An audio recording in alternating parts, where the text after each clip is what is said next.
motorcade exited the airport, Biya waved at supporters through the back window of his car.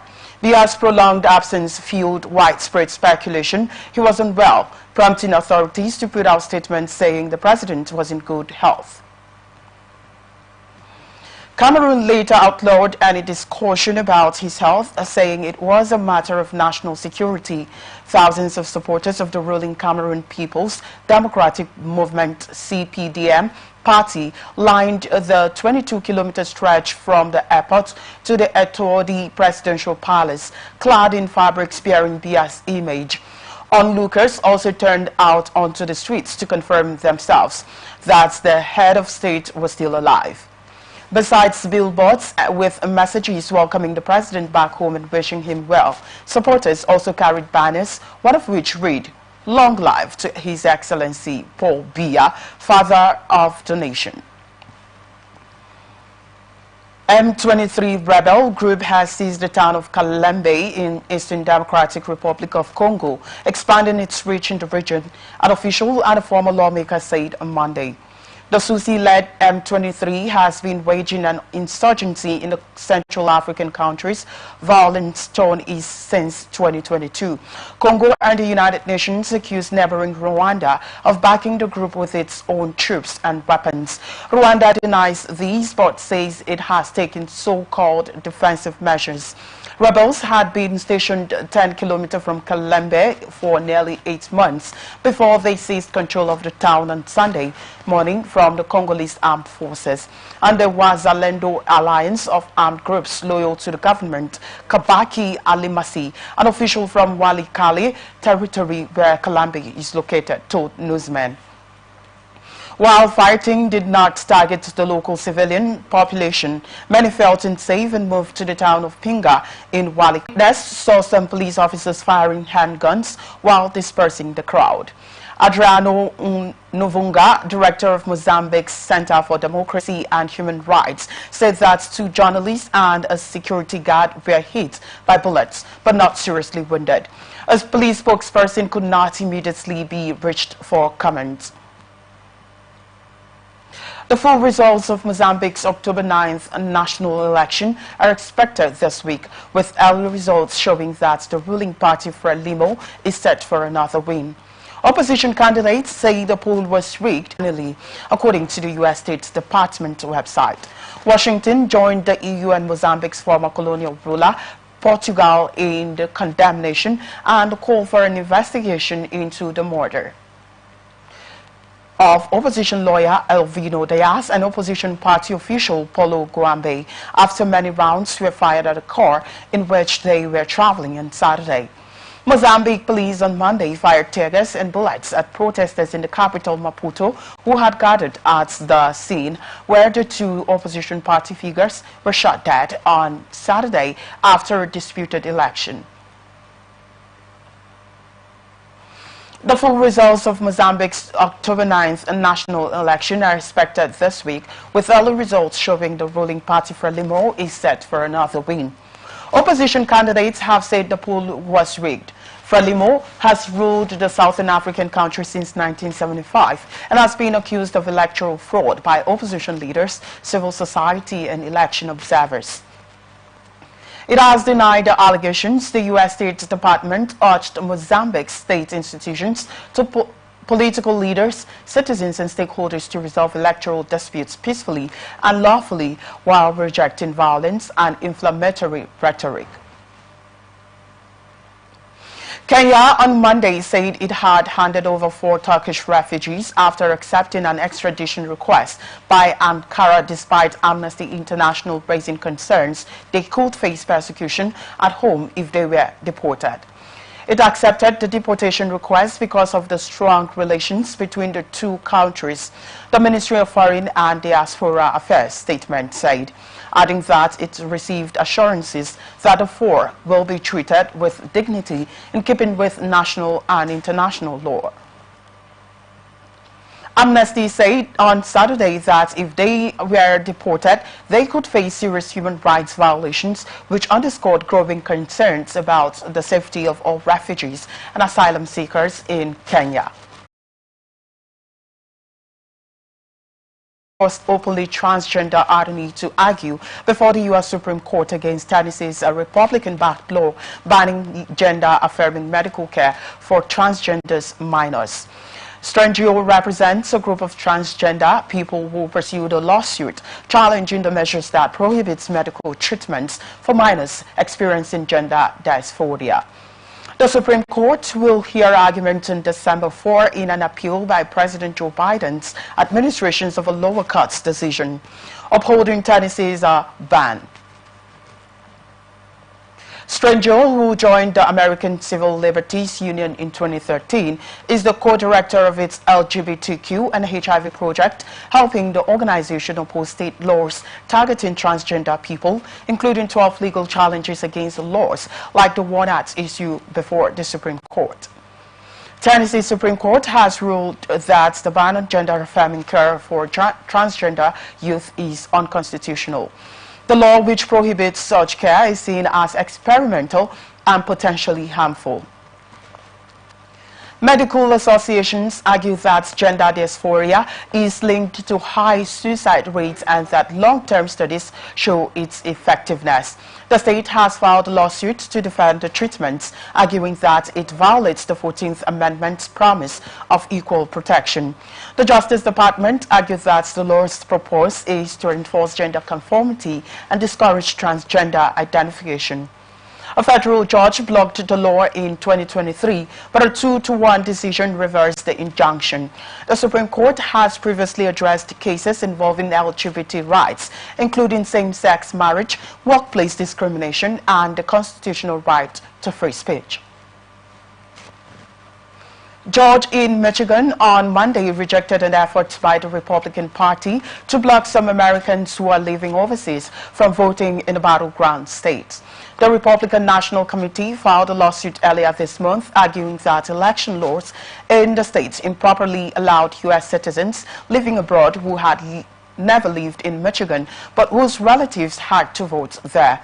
Michigan Court of Claims Judge Seema Patel said in a ruling that the language being used, there is no ground to invalidate it. Patel wrote, with at least identified by newsmen since Trump's supporters stormed the U.S. Capitol in January 2021, with just 2 weeks to go before the November 5th presidential election.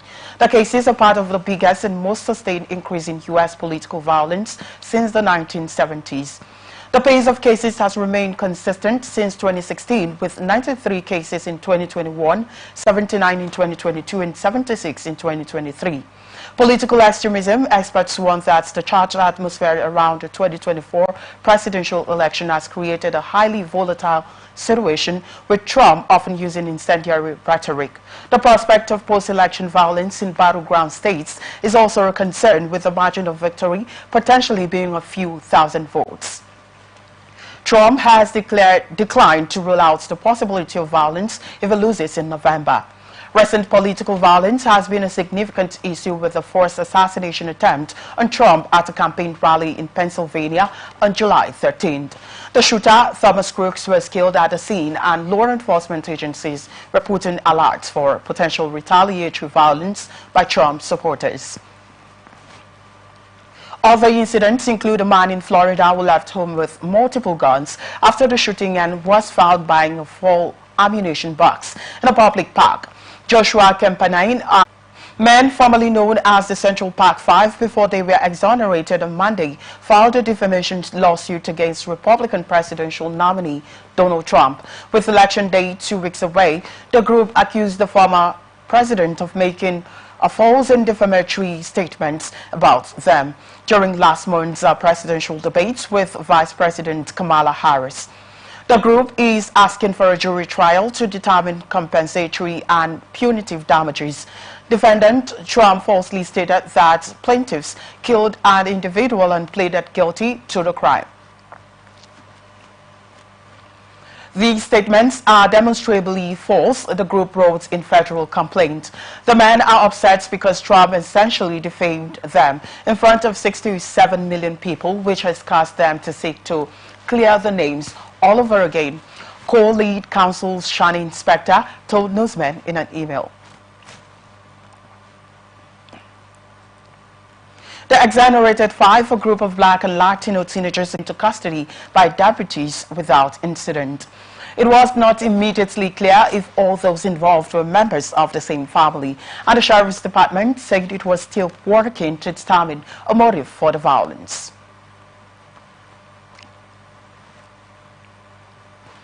The Sheriff's Department said that deputies responded to multiple calls about gunfire at a home in Fall City, about 10 miles east of Seattle, early on Monday.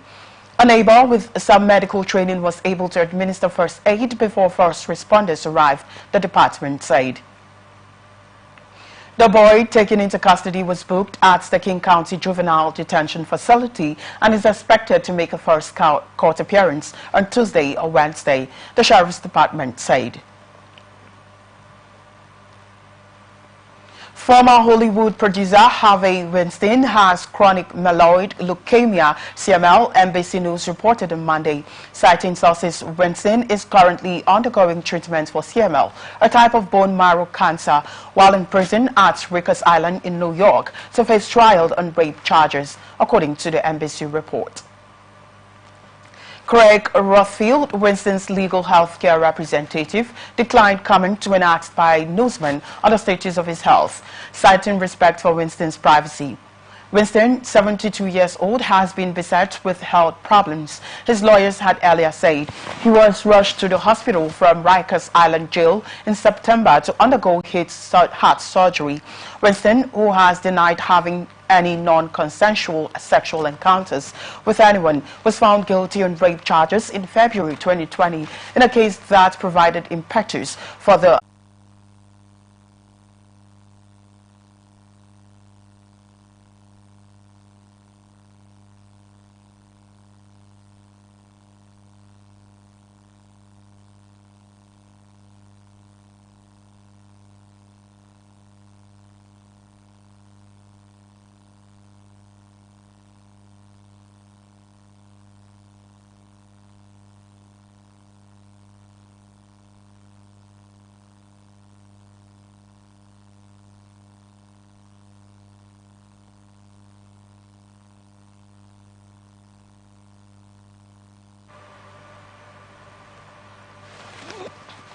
Ivanishvili's Georgian Dream Party is expected to become the country's most popular party, but is set to lose ground nationally since 2020. Georgian President Ivanishvili, known for his political influence, has been criticized by allies in the highest power. Critics label him a power-hungry oligarch and a Kremlin asset, claiming he has turned Georgia into a private company. Ivanishvili's party, Georgian Dream, has been dubbed Russian Dream and accused of interfering in government matters.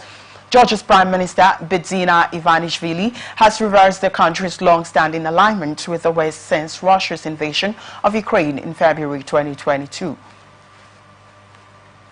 The Georgian Dream government has passed bills on foreign agents and cracked down on LGBT rights, leading to the US and EU suspending aid and freezing the country's membership application. Georgians are wary of the Ukraine conflict and Russia's accuses heads of news institutions and advisors. The Daya Anagata Nusantara Investment Management Agency would be formed as soon as proposal gets parliamentary approval. Mulyaman Haddad, a former chief of the Financial Services Authority who has been named head of the body, told reporters. The structure of the agency is being discussed with other authorities, but the goal is for it to operate like Singapore's Temasek as a state-owned investment firm, said Haddad, who has also served as Indonesia's ambassador to Switzerland. Currently, government holdings in state enterprises are managed by the State-Owned Enterprises Ministry. State companies in sectors such as banking, telecommunication, construction and mining play a dominant role in the economy. Haddad said discussions about the new agency would involve the SO.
Thanks for staying with us. You're watching the broadcast of the international news on the Atlantic Television Network.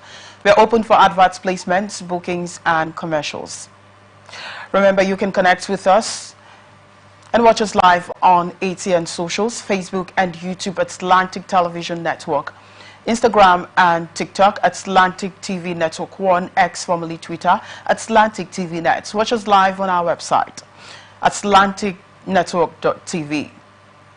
And now to the rest of our stories.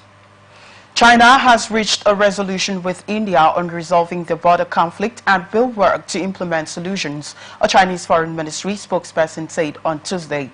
China and India through diplomatic and military channels, spokesperson Lin Jian told a regular press briefing.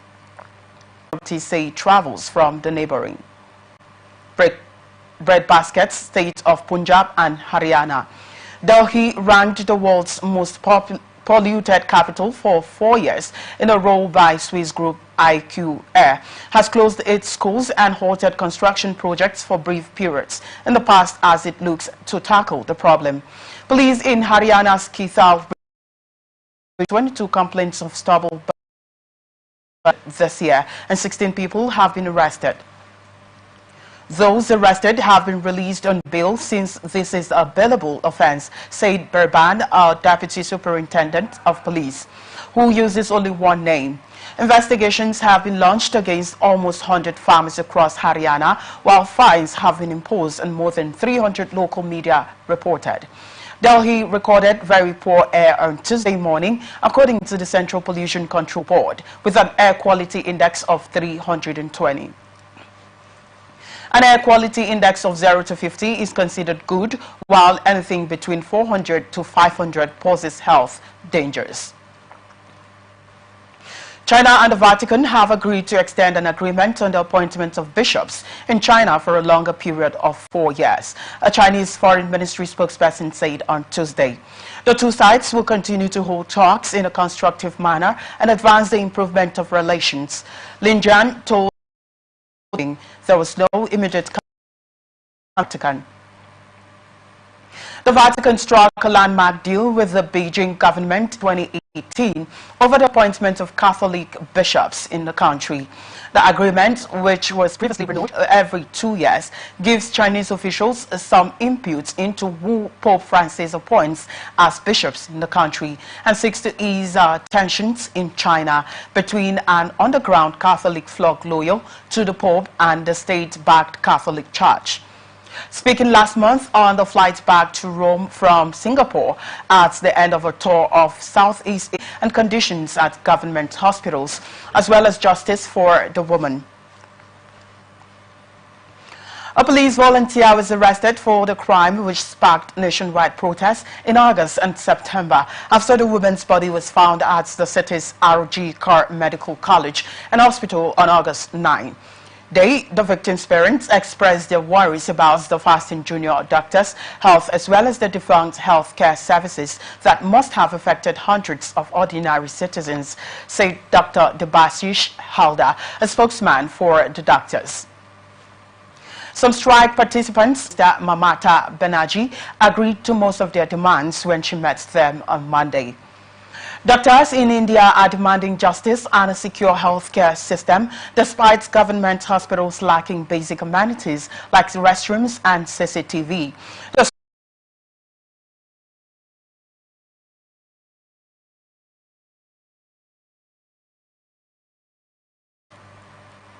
Odisha is prone to cyclones but has improved disaster preparedness over time, reducing damage and casualties.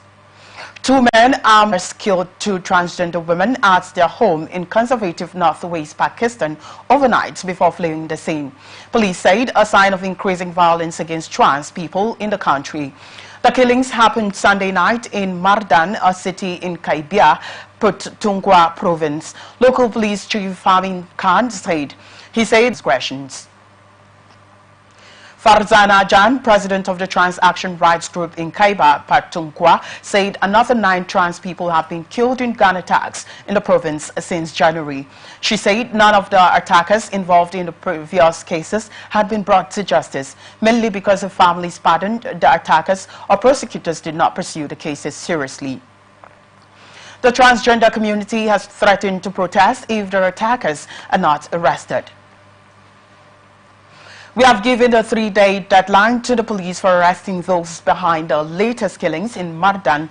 Jan said, "We will stage rallies if the killers of 2 members of our community are not arrested," she added.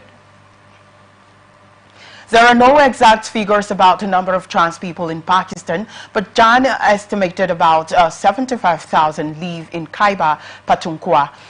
Mardan is located about 5th due to landlords shifting to tourist rentals. Podemos, which controlled 5 ministries from 2018 to 2023, has moved into opposition after its leaders were excluded from ministerial posts. The internal vote is binding until October 27. King Charles visited a skin cancer clinic in Sydney on Tuesday, where he met cancer survivors and researchers working on cures for the disease. The visit to the Melanoma Institute Australia was one of the final public appearances Charles made on his 16th official visit to the country, his first major overseas trip since being diagnosed with an unspecified form of cancer. There was no mention of the King's own diagnosis during the visit, where Charles met melanoma survivor Adam Brown and his family. Brown was given 12 months to live when he was diagnosed in 2015. Brown, along with his wife, Christy, introduced their children as their 2 miracles. The king offered his congratulations to Brown, although jokingly wondered why the children were meeting him during school hours. Charles also met renowned melanoma researcher and brain cancer survivor Richard Schuyler, diagnosed with brain cancer last year. Schuyler underwent world-first surgery and his tumor is in remission.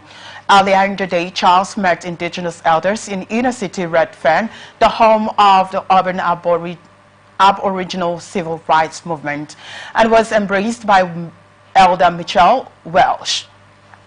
The moment was in sharp contrast to Monday when Charles was heckled at Parliament House in Canberra by independent senator and indigenous activist Lydia Thorpe, who shouted that she did not accept his sovereignty over Australia.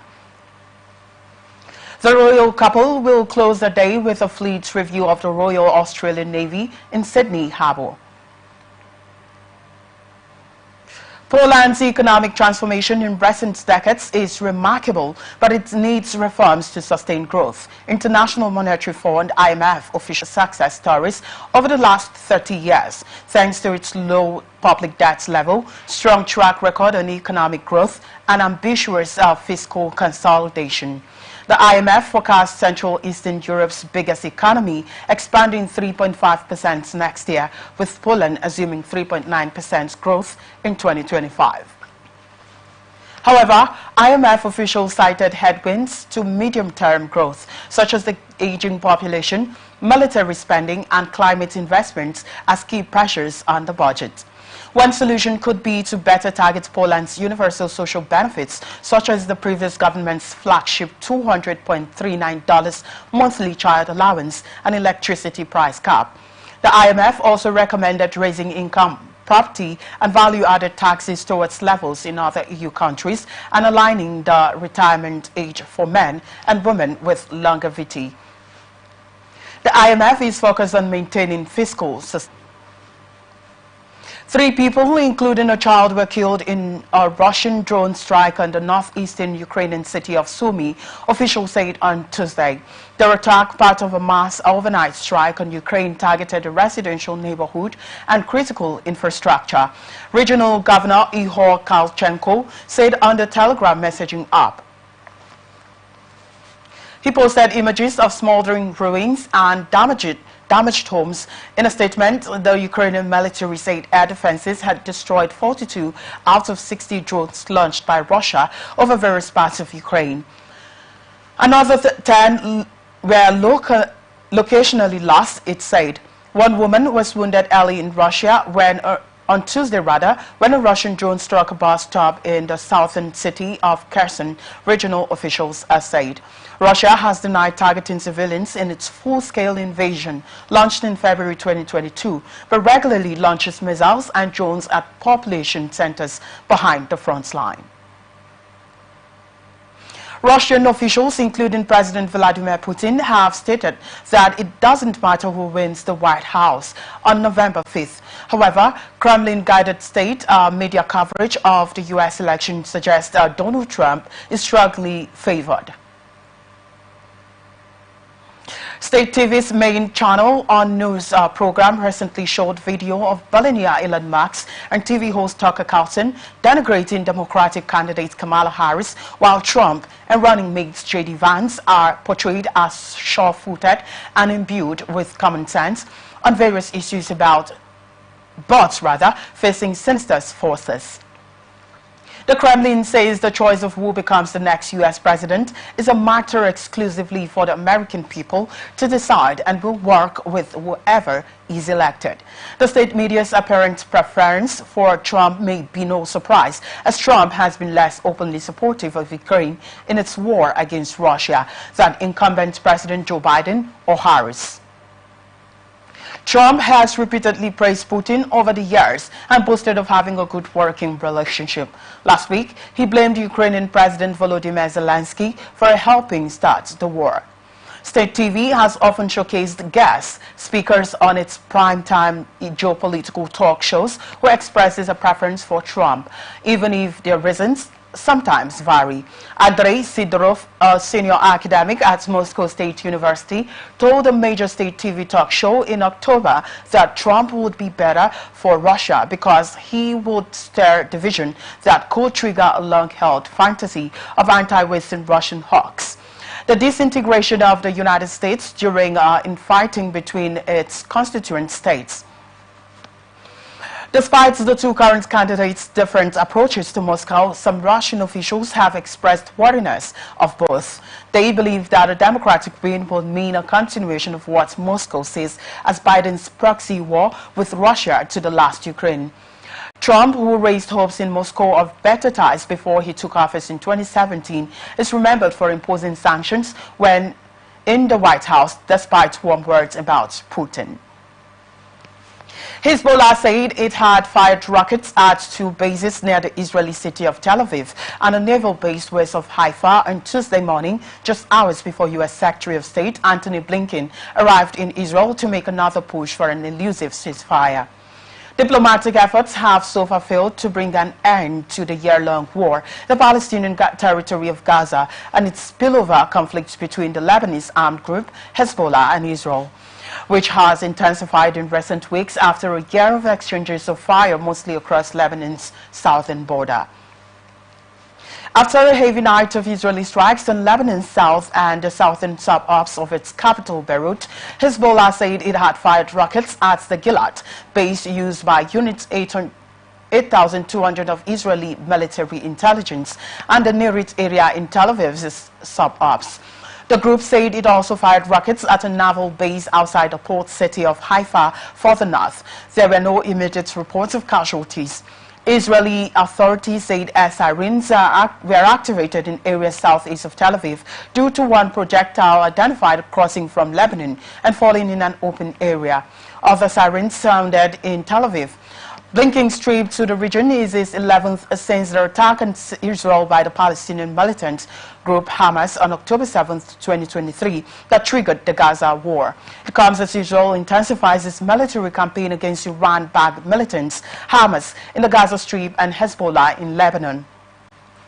Blinken will try to revive negotiations to end the Gaza war and defuse the conflict in Lebanon in a week-long Middle East visit, which also includes Jordan and Qatar.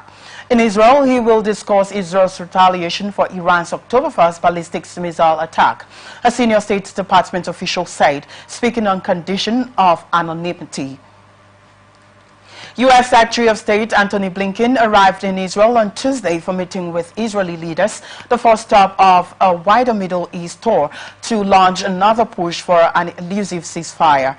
The top U.S. diplomat's latest trip, his 11th to the region since Palestinian Hamas militants attacked southern Israel on October 7, triggering the Gaza war, comes as the Israeli military has intensified its campaign in the Palestinian enclave as well as in Lebanon against the Iranian-backed Hezbollah militia. Blinken will meet Israeli Prime Minister Benjamin Netanyahu, Defense Minister Yoav Gallant, and other officials during the day as part of a week-long Middle East visit that also includes Jordan and Qatar. Diplomatic efforts have thus far failed to bring an end to the year-long Gaza war and its spillover conflicts between Hezbollah and Israel, which has dramatically intensified in recent weeks after a year of exchanging fire mostly across Lebanon's southern border.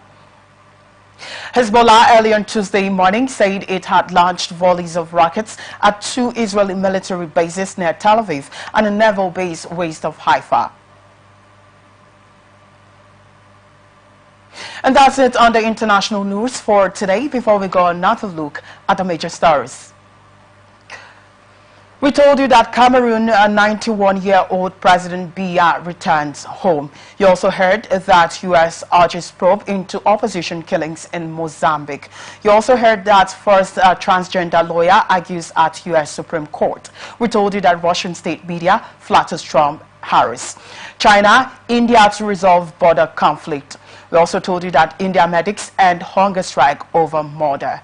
We also went ahead to tell you that Russian strike kills 3 in Ukraine. That's it on the international news. I am Victor Peter. Many thanks for watching. Remember, you can follow us on our social media platforms, X formerly Twitter, at Atlantic TV Net, Facebook and YouTube at Atlantic